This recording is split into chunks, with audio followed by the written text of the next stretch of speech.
Hey, good morning. Good morning. This is Pastor Tom, and as I promised, those of us who are going through the chronological Bible study, I want to make sure that I guess I was just going through it myself, saying I remember years ago for the first time going through the whole Bible and like died a third of the way in, going, I don't understand what I'm reading.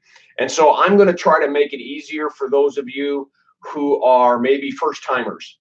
And so I'm going to try to put some videos out every once in a while to help. And so here we are right after the flood, and now we've gone to the book of Job. And you're saying, well, why are we doing Job now when Job is further in the Old Testament?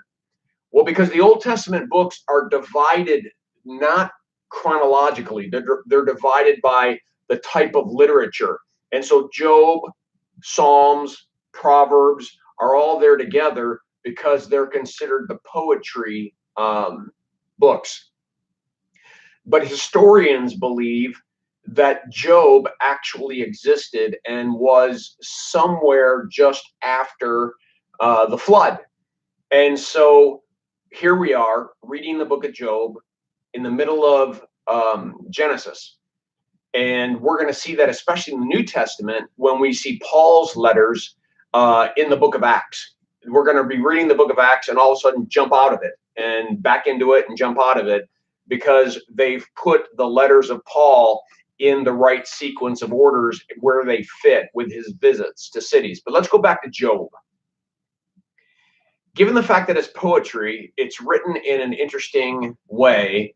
And what I want you to see is this moment in time where God is in his kingdom communicating with the spiritual entities, Satan, and talking about Job.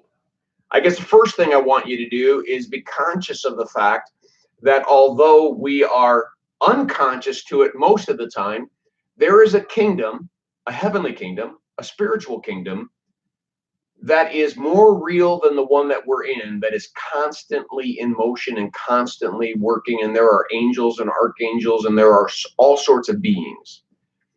Secondly, we see this dialogue between Satan and God, and Satan basically saying, the only reason that Job is righteous is because you've hemmed him in. You've protected him. He's got no reason to doubt you or disbelieve. And so if something were to happen to him, he would ultimately break down. I guess I want you to note next that God gives him permission to do what he does. God's not the one who inflicts Job, but God allows it. And there is an interesting thing for us to take into our own lives.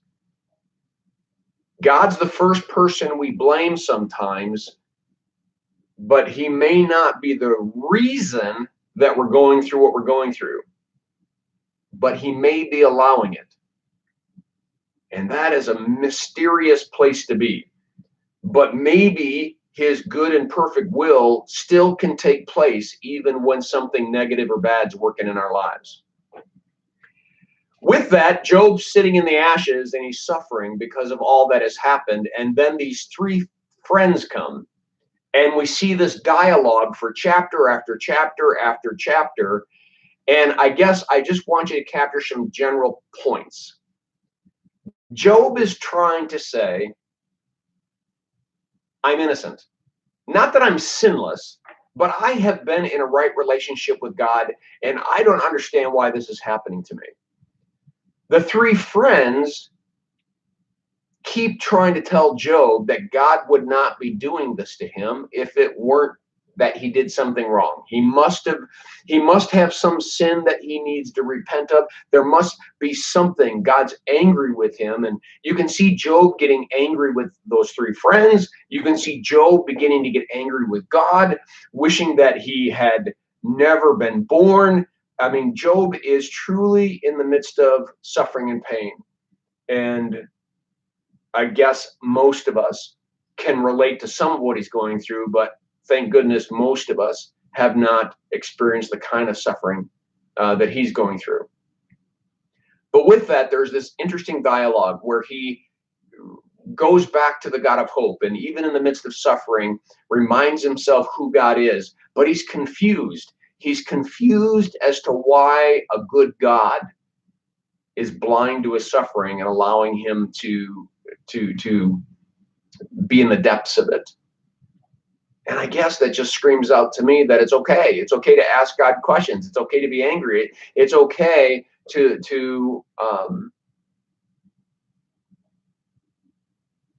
let God know that you don't understand, that he seems to be inconsistent. And I guess I don't want to say much more than that because we're not through with the book of Job. But pretty soon, God's going to confront Job, and there's going to be this dialogue.